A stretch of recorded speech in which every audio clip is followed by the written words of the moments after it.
arrêtons l'hypocrisie. Est-ce que je dois répéter ça? Parce que là, je vais fâcher les gens. Les amitiés, ça détermine aussi la trajectoire de votre vie. Est-ce que vos choix sont réellement vos choix à vous? Ou alors ce sont les choix de quelqu'un d'autre? Ce sera toujours elle, le personnage en fait principal de votre vie à vous, qui est en réalité sa vie à elle. Dieu, que l'univers, que ce en quoi vous croyez puisse vous donner des amitiés à la hauteur de votre cœur. Nommez le mariage de Jordyn Woods, s'il vous plaît. C'est qui Jordyn Woods? Ben justement, c'est la meilleure amie de Kylie Jenner. Aujourd'hui, on en parle. Mettez-vous à l'aise, il y a beaucoup à dire. I'ma be happy, I'ma be good. You better believe it, I'ma be happy, I'ma be good. Get that understood. Alors, j'espère que vous allez bien. Si ça ne va pas, ça va aller. Si vous êtes nouveau ici, coucou, moi c'est Gloria. Ce que j'adore faire, c'est vraiment apporter de mon esprit critique à peu importe quel sujet. Ça peut être un sujet trouvé sur Internet, comme un sujet entendu ou vu dans la vie de tous les jours. Alors, ce que ma chaîne n'est absolument pas, c'est une chaîne de drama. Pas que j'ai quelque chose contre les chaînes de drama, mais je le mentionne quand même, comme ça vous savez un petit peu à quoi vous attendre. Donc, ne vous arrêtez pas au thumbnail ou alors au titre, parce que vous allez énormément rater. Alors, je vais sur Instagram et je vois quoi? Le fameux mariage de Jordyn Woods. On voit quelques petits snippets, quelques petites photos, etc. La robe magnifique, son make-up magnifique, sa prestance magnifique. Franchement, le bonheur dans mon cœur, il était mais immense. Pourtant, je ne la connais pas ni quoi que ce soit, hein, mais c'est juste que j'aime beaucoup en fait voir comment la vie a ce fameux don, parfois pas tout le temps, de récompenser en fait les gens qui étaient entre des shackles, des gens qui étaient vraiment, comment dire ça, qui étaient vraiment enchaînés dans leur vie, tu vois. Et quand vous les voyez finalement, tu vois, célébrer quelque chose de positif, etc., vous êtes juste content pour eux. Et là, j'en profite, justement, c'est là qu'intervient ma fameuse patte, pour pouvoir toucher un petit mot sur les amitiés. J'ai l'impression qu'on s'attardait un petit peu moins là-dessus. J'ai l'impression qu'on a plus les yeux rivés vers tout ce qui concerne les couples, l'amour, etc., les relations, machin. Mais quand il s'agit de relations, il y a aussi ces relations amicales. Alors, mon petit devoir pour vous, c'est vraiment d'observer un petit peu dans vos amitiés. Essayez de voir si il y a cette personne-là en fait qui revient souvent dans votre vie, mais vraiment dans votre quotidien. Dites-moi si, quand vous sortez par exemple, quand vous allez faire une activité, quand vous allez au resto, quand vous allez choisir une tenue, dites-moi si le choix de cette personne-là a plus d'ampleur que votre choix à vous, au point où vous pensez que votre choix n'a même plus d'importance, mais le choix de l'autre personne a de l'importance. Dites-moi si vous avez cette habitude-là en fait de mettre tout ce que vous avez à faire de côté. En général, il y a un lien tellement fort qui fait que vous avez l'impression en fait que cette personne-là est bienveillante pour vous, elle vous guide un petit peu dans la vie, etc. Elle vous, je sais pas moi, elle vous défend quand il y a toutes sortes de choses qui vous arrivent. À chaque événement de votre vie, vous la voyez contente, mais au fond, il y a un petit peu d'animosité. Cette personne-là a le don de te valider, de valider ce que tu lui dis ou peu importe, ou de te casser. Ou alors elle va te valider, même dans sa validation, il y a une petite cassure comme ça. Moi, personnellement, j'ai déjà fait face à ce genre d'amitié-là. Ça a l'air tellement sucré, mais il y a une pointe d'amertume. Et cette pointe d'amertume, c'est ce que vous devez regarder parce que quand vous êtes là-dedans, vous ne voyez pas les choses comme les autres le voient. Parce que des fois, on va vous dire, écoute, cette personne-là, toi, tu es là, mais non, mais de quoi tu parles? C'est ma sœur, je la connais depuis longtemps, etc. On a fait les 400 coups ensemble. Que tu arrives à littéralement voir quand tu es passé toi aussi par là. Le fait de vivre en fait dans l'ombre de la personne, ce sera toujours elle au premier plan, ce sera toujours elle qu'il va falloir recoiffer, remaquiller, etc. Ce sera toujours elle qui devra passer avant tout le monde, ce sera toujours elle le personnage en fait principal de votre vie à vous qui est en réalité sa vie à elle. Un petit peu la meilleure amie d'Hannah Montana, tu vois, elle est là, elle est drôle, elle est jolie mais vraiment vite fait, on ne la regarde pas tellement, on regarde vraiment le personnage principal, mais elle est juste là, elle est juste à côté, tu vois. Bah, c'est un petit peu la même chose. C'est littéralement le monde de Kylie Jenner et Jordyn Woods habitent dans son monde à elle, en fait. Jusqu'à ce qu'il y ait ce fameux scandale. Je n'ai même pas envie de rentrer encore une fois là-dedans. Qui a fait quoi, mais bon, je vais toucher un petit mot quand même rapidement pour ceux qui ne sont pas au courant. Donc, Jordyn Woods a littéralement embrassé le mari ou le copain, pardon, d'une des sœurs de sa meilleure amie. Tout Internet s'est retourné contre, premièrement, Jordyn. Et ensuite, on a juste retourné le scénario et on a identifié la réelle méchante dans l'histoire. Et on s'est dit tout simplement que c'est Khloé Kardashian. Et en plus, là, on est quoi? On est dans un rapport inégal. Ça veut dire que l'homme, il a quel âge? Et la petite, là, elle a quel âge? Bon, pas petite. Elle était quand même, il me semble, majeure. Va d'abord attaquer ton gars, en fait. Malheureusement, Kylie était entre deux chaises avec cette histoire-là. elle a décidé de quand même choisir sa famille et elle a mis Jordyn Woods dans les poubelles. C'est pas du tout facile d'avoir cette position-là non plus, hein, de devoir choisir entre sa meilleure, genre sa bestie, jusqu'elles ont fait un mariage carrément. Elles ont fait un mariage, Jordyn Woods et Kylie. Bon, un mariage fictif, hein, juste pour les caméras, etc. Juste pour se témoigner de leur amour, de leur meilleur amitiarisme. Meilleur amitiarisme. So I vow to always be there for you. And I vow to take you as my best friend. Wow, shut down, she killed it. We have this very unique relationship. I mean, it's super cute. Plus le fait que les gens se sont rappelés de leur amitié un petit peu bizarre, là où Kylie est chaque fois le personnage principal, c'était le scénario parfait en fait pour faire de Kylie la grosse méchante de l'histoire. Ce qui nous fait plaisir en fait, c'est de voir Jordyn prendre son indépendance, commencer à briller, avoir plus confiance en elle, à sortir de cette fameuse coquille. Parce qu'en soi, Jordyn, t'es quand même fautive un peu aussi, tu vois. Je veux bien que ce soit l'homme de l'autre et machin, mais toi aussi t'es fautive. Mais ce qui nous a vraiment fait kiffer Jordyn, c'est le fait de voir la réelle Jordyn. Ça peut être des sujets de drama, etc. Mais la vraie leçon là-dedans, c'est checker vos amitiés. Est-ce que vous vivez vraiment votre vie ou alors vous vivez la vie de quelqu'un d'autre? Est-ce que vos choix sont réellement vos choix à vous ou alors ce sont les choix de quelqu'un d'autre? Et le fait de voir ce fameux mariage maintenant, oh mon Dieu, c'est comme si c'était une sorte de revanche de la vie. Regarde-moi bien en train de me marier parce que oui, je plais aussi. Oui, on me regarde aussi. Oui, regarde le footballeur ou basketteur ou je ne sais quoi que j'ai pu me dénicher aussi. Tu vois, et je suis pas simplement la meuf qu'on a introduit vite fait. Ah, c'est juste ma meilleure amie. Ah, c'est juste... Qui peut être intéressé par Jordyn? Oui, on peut être intéressé par elle, mais d'abord par moi, tu vois. Et c'est ça, c'est cette vibe-là que donnait en fait leur amitié. Et ça, c'est juste trop bon à regarder. Moi, ce qui m'a fait vraiment mal, je me suis dit, oh Jordyn, pardonne quand même un peu, pardonne Kylie. Mettez-la au moins devant, si tu veux pas la prendre en bridesmaids. Mets-la au moins un peu devant, qu'elle voit bien les vœux être échangés. Tu l'as mis tout derrière comme ça là-bas, parmi la foule, parmi les paysans. Elle aurait très bien pu ne pas venir et tout ça, parce que voilà, les regards en mode, on sait tout ce qui s'est passé, le monde entier sait ce qui s'est passé. Mais elle est quand même venue et ça, je trouve ça super mature.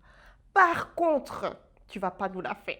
Hey, la Pofias, tu as créé quelque chose de mauvais. Ce que je trouve très immature et très passif-agressif, c'est le choix de la robe. Mesdames,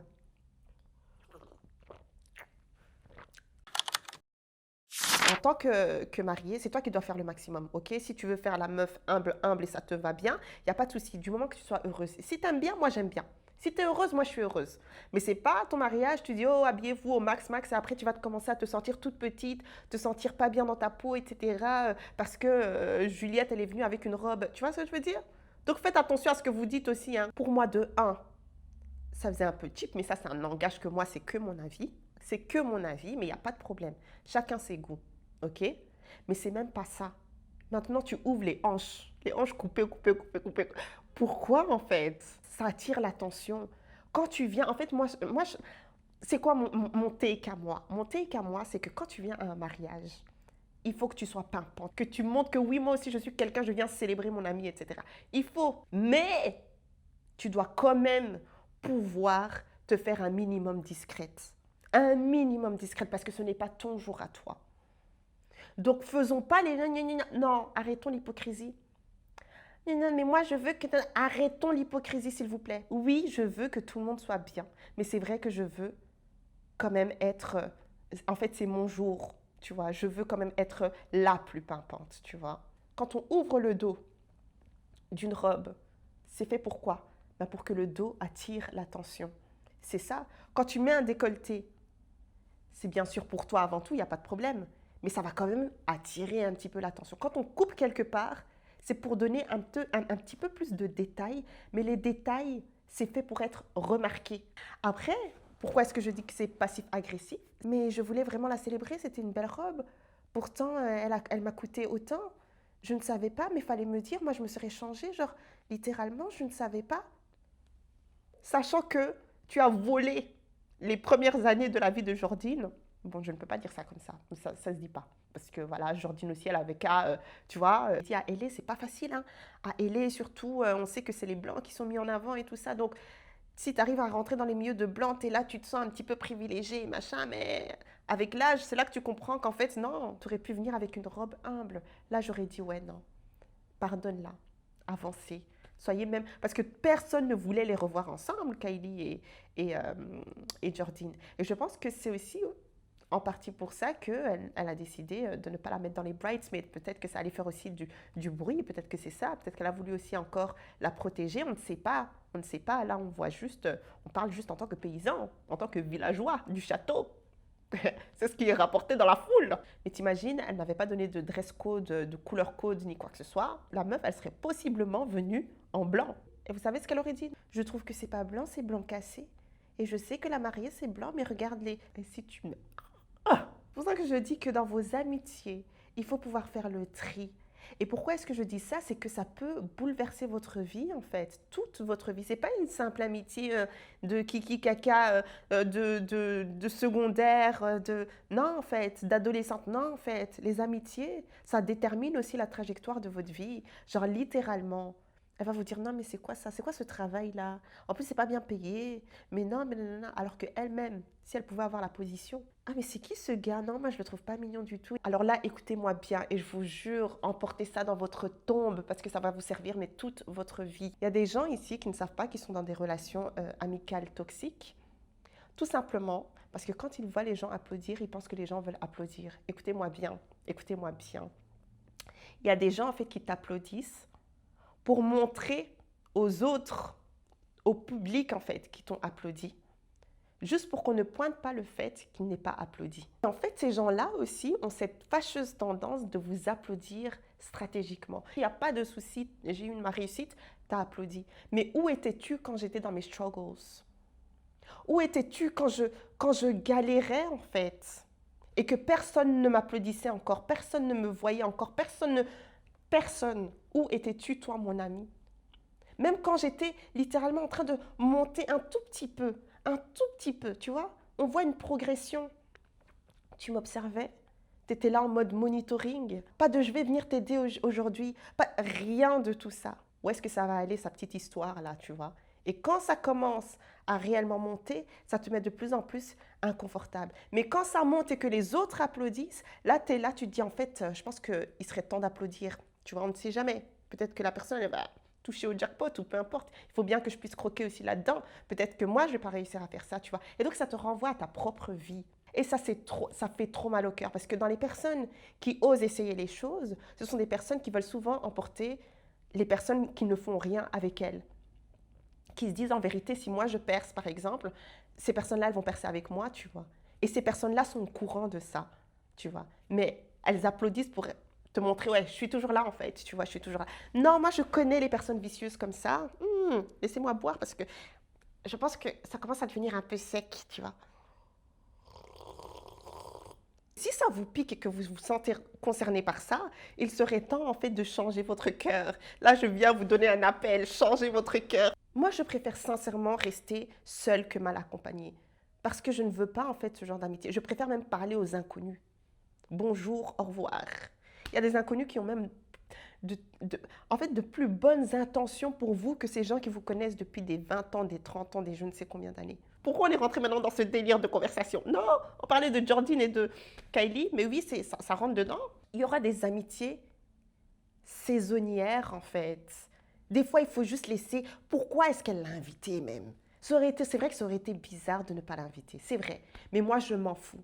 Actuellement, là, on est adulte. Si tu n'aimes pas quelqu'un, tu n'as pas besoin d'aller lui dire « Oh non, je t'aime pas, etc. » Non, mais ne viens pas regarder la personne dans les yeux en mode « Je t'aime bien » ou alors en mode en train de la complimenter, en train de... Non, en fait, on n'a plus aucune relation. On va juste être cordial en tant qu'être humain. Bonjour, bonjour, ça va? Ça va. Et on continue, on poursuit notre vie. Tournez la page. Un serpent, il va peut-être changer de peau, etc. Mais ça reste un serpent. Et en fait, on ne peut pas qualifier tout le monde, toutes les personnes qui ne sont plus dans notre vie comme étant un serpent. Non, ça je ne peux pas faire. C'est genre, si nos valeurs ne matchent plus, notre vie, peu importe ce que c'est, si ça ne matche plus et qu'on décide de fermer la porte, on ferme la porte. Il n'y a pas de problème, tu vois. On ferme la porte. Si un jour il faut rouvrir cette porte-là, il faut vraiment que ça se soit bien terminé, tu vois. Et peut-être que voilà, la vie nous a un petit peu rapprochés avec, je ne sais pas moi, avec la maternité par exemple. Avec la maternité, ok, il n'y a pas de problème. Et là, on se recroise et tu vois, on reprend notre vie là où on l'a laissée, il n'y a pas de problème. Mais les amitiés qui se sont mal finies, toxiques et machin, où on a fermé la porte, s'il vous plaît, laissez la porte fermée. Parce que le jour où vous allez rouvrir, là, c'est là où vous allez voir. Je ne joue pas avec les ondes et je ne joue pas avec les esprits des gens et je ne joue pas avec Non, on ne joue pas avec les choses qui sont transparentes. Les choses qui sont visibles, on peut dire, oh, les choses transparentes, on ne joue pas avec les choses transparentes. Il y a des femmes, jusqu'à aujourd'hui, elles sont là, ouais, non, mais c'est mon ami, ma sista. Ok, il n'y a pas de problème, c'est ta sista, mais est-ce que tu la laisserais en compagnie de ton mari, s'il te plaît? Est-ce que je dois répéter ça? Parce que là, je vais fâcher les gens. Ah non, c'est ma sista. Non, mais je ne peux pas les laisser avec mon mari. Mais non, c'est mon ami, mais je ne peux pas les laisser. Oh, il faut faire attention aux amis. Je suis désolée, mais ce n'est pas ton ami. Ce n'est pas ton ami, tu fais quoi avec cette personne? Non, mais tu vois ce que je veux dire? Si tu as peur de laisser la femme que tu dis être ton amie de tous les jours en présence de ton homme, de ton mari, ce n'est pas ton ami. Point. Point. Pourquoi vous voulez prolonger les phrases, mettre des paragraphes et des... Oh, point. On a dit point, c'est fini. Ferme le cahier.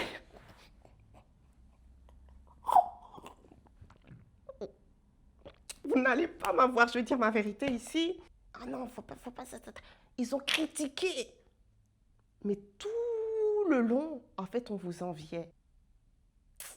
Ah, que Dieu, que l'univers, que ce en quoi vous croyez, puisse vous donner des amitiés à la hauteur de votre cœur et vous renvoyer ça. Ça veut dire que si t'es vraiment mauvaise, que des amis mauvais croisent ta route pour te montrer qu'il y a plus mauvais que toi. Et si tu as une personne à un bon cœur, que tu ne croises uniquement des personnes au bon cœur dans ta vie, sincèrement. Parce qu'il s'agirait à un certain moment de commencer à rééquilibrer les choses dans cette vie-là. Parce que la vie, des fois, elle est mauvaise, elle est méchante avec les gens qui ont un cœur bon. Tu ne comprends pas. Tu dis, normalement, ce sont les gens qui sont trucs qui devraient, tu vois, tu ne comprends pas. Mais c'est pour ça que des fois, j'ai envie de souhaiter les choses pour pouvoir rééquilibrer. Oui, si tu es mauvais, tu auras du mauvais. Si tu es bon, tu auras du bon. C'est tout.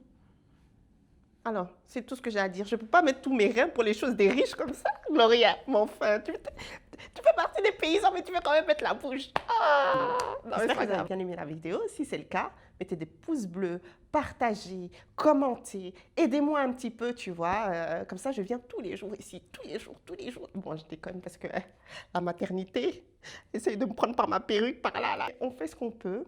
Et voilà, en tout cas, allez me suivre sur Instagram aussi, Tiny and Brown. Allez me suivre sur TikTok, j'essaye aussi. Tiny and Brown aussi. Non, Gloria Adé, il me semble. Je mettrai toutes les coordonnées ici. Et à la prochaine. Bisous, bisous. Mouah.